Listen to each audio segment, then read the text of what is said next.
my senior professionals, professional colleagues, and friends, I greet you well, and in this video, I discuss the provision of Section 70 of the Central Goods and Service Tax Act 2017.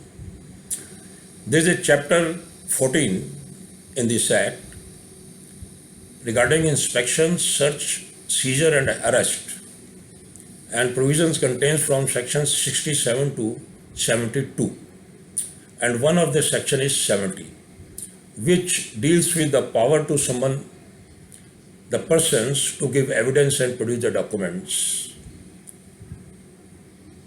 This has been given by notification number 9/217 dated 28/6/2017 with effect from 1st July 2017.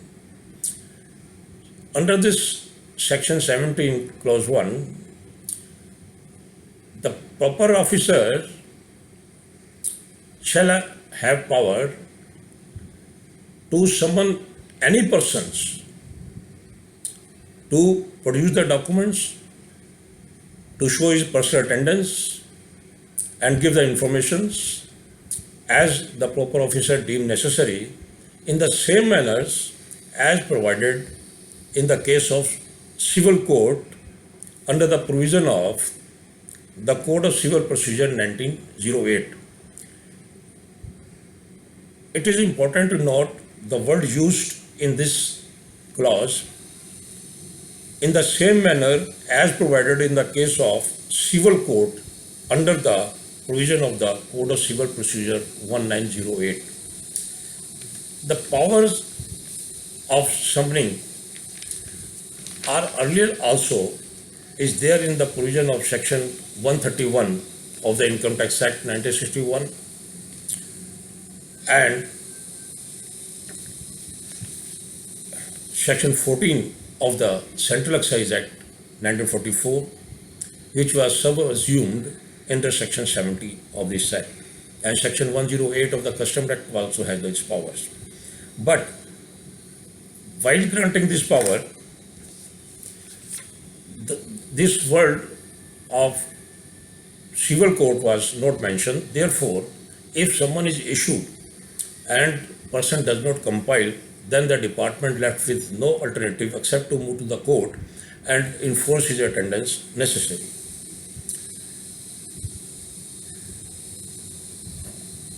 Therefore, they have added this word in the same manner as in the civil court so that they can enforce the attendance of the persons as provided in this provision. Now, the word summon has not been defined under that, but we can take it grammatically. Summon, it means to call upon a person, to send an intimation to the persons, to issue a notice to the person, to notify the person that their attendance is required in respect of certain proceeding and they are supposed to attend the office of the person. And proper officer has been defined under section 2 subclause 91, where they say the power given under rule 132, the authority can nominate the commissioner or the other person decided in the board. Therefore, the CBC issued a circular number 3/3/2017 dated 5th July 2017, wherein Superintendent of Central Tax has been appointed for this section as the proper officer. When this summon is issued, then it is the duty of the person to whom summon has been issued to attend on the date and time specified in the summon. In case he is unable to attend, he can seek for the adjournment from the person, from the superintendent, on a sufficient reason, And when he attends this proceeding, he has to state all the facts truthfully and no concealment should be made. And whatever information asked for from him, he should provide voluntarily. And sometime the superintendent also like to record his statement. When statement is being recorded, it is duty of the person to state the true facts in respect of the matter. In case he doesn't know, he can take the time, but under any circumstances, he should not tell lie, because under subsection 2 of section 70, the proceeding under these provisions are judicial proceedings, and provision of section 193 and section 228 of the Indian Penal Code are applicable. 193 state, if you give false information, you are penalized for imprisonment. In a similar manner, section 228 say, if you obstruct the duty of the persons that is not cooperating with them, you are also liable to punishment. Therefore, proceeding under section 17 is a judicial proceeding. And no question comes whether an advocate can accompany the person, and advocate presence is allowed or advocate is permitted during this investigation. In this respect, various court has decided and says that advocate cannot participate in the interrogation proceedings because notice has been issued to the particular person, not to the advocate. But person feels uncomfortable and sometimes he desire that his counsel, advocate, chartered accountant, consultant should accompany him during this proceeding. But Bombay High Court, in the case of Arvind Kumar Jain Dhakak versus Union of India, state allowed the advocate presence during investigation, interrogation at a visible point but not audible distance. Similarly, the Honorable Gujarat High Court, in the case of Samrok Chamik Private Limited versus Union of India, 2015 323 ELT 714, they said wherein the presence of advocate was allowed at a distance with sight but not in hearing range. However, there have also been cases wherein the presence of lawyer has been denied. One of these cases has been decided by Honorable Supreme Court in the case of Sudhir Kumar Tripathi versus Commissioner 2016 44 STR J138.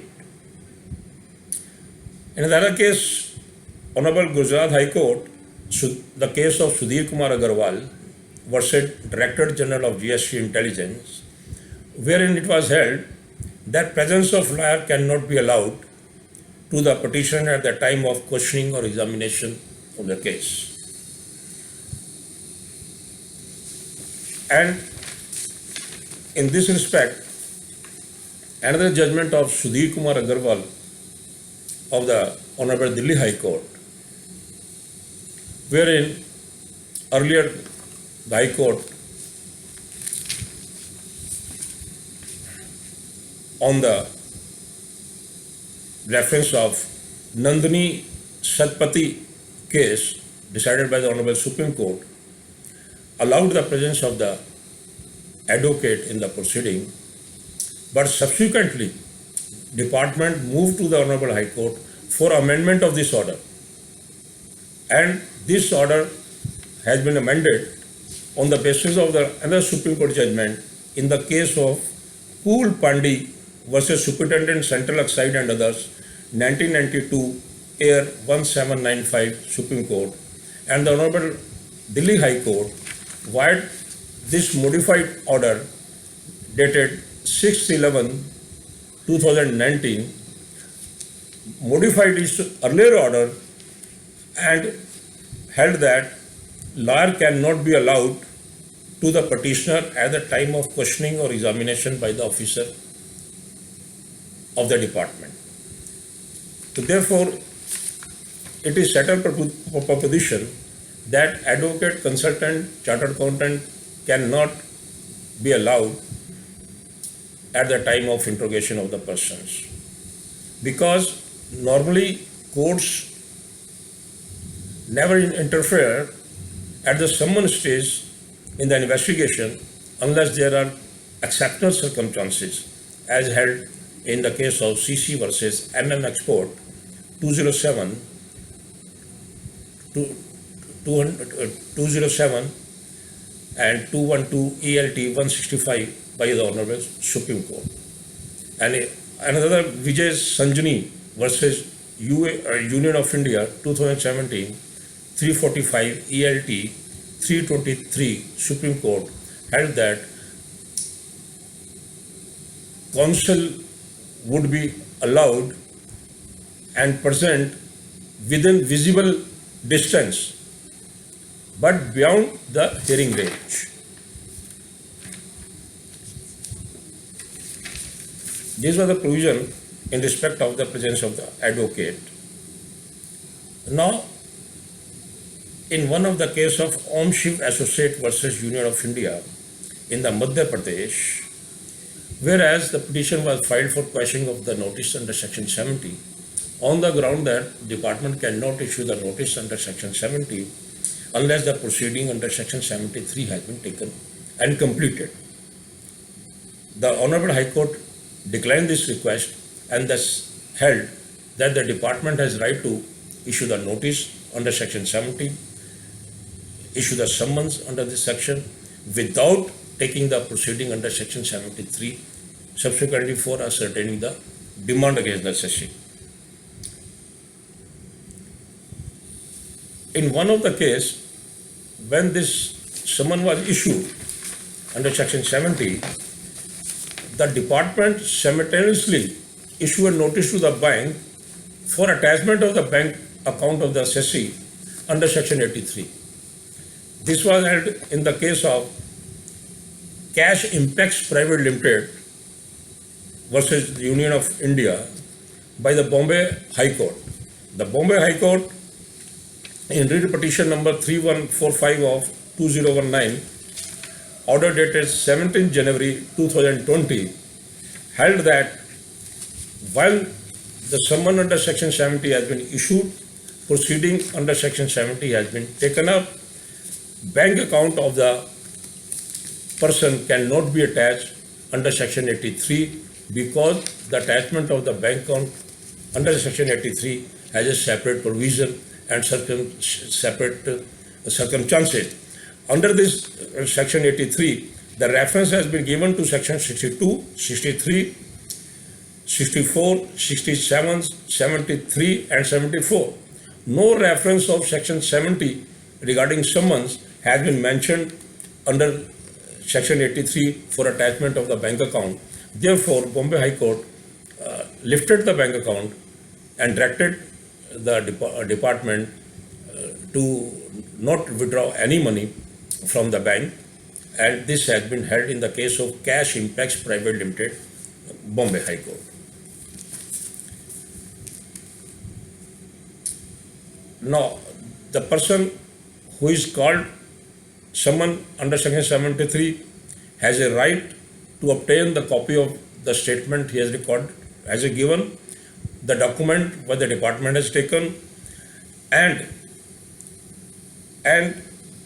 in one of the case, National Anti-Profiting Authority allowed the person to inspect the non-confidential document of the department also. It means the person is entitled to obtain the copies and has also right to obtain the statement which he has given. When the person goes in response to the summon, it is advisable that he should carry his diary and he should note down in the diary what has been asked, what he has questioned, and what further requirement of the department he has to compile with. And but most important thing to be noted in this case is that he should state the facts correctly and truthfully.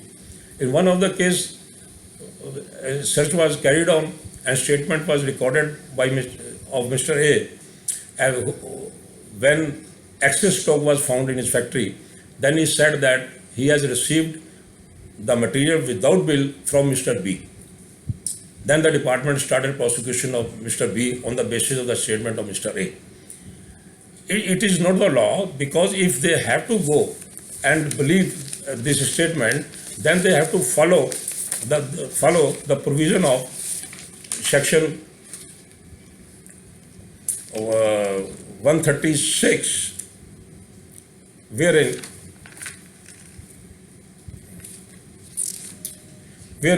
it has been stated that under what circumstances the statement given by Mr. A is relevant.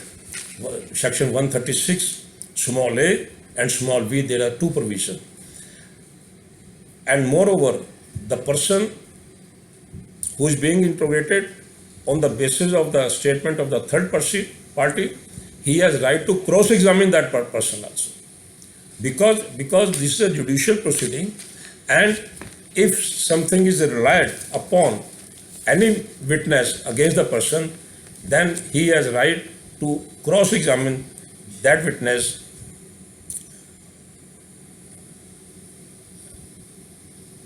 because in this case reference, Honorable Supreme Court in the case of Andaman Timber Industries versus CCE has held that if cross-examination is not allowed, it amounts to violation of principle of natural justice.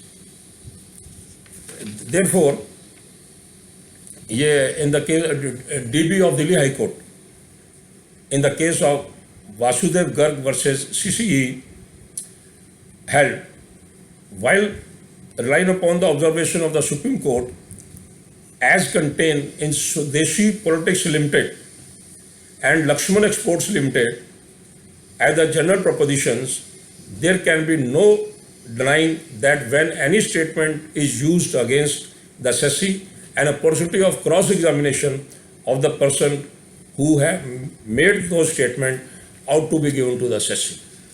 Then someone issued the person against whom the department relies on the statement of any third person, then opportunity to cross-examine to that person should be given in the principle of the natural justice. Now, one other question is also come in mind, whether the state can also issue a summon under Section 70. Central as well as the state both have power to issue a summon under Section 70 to the persons. Thank you very much for viewing this video, and God bless you long live.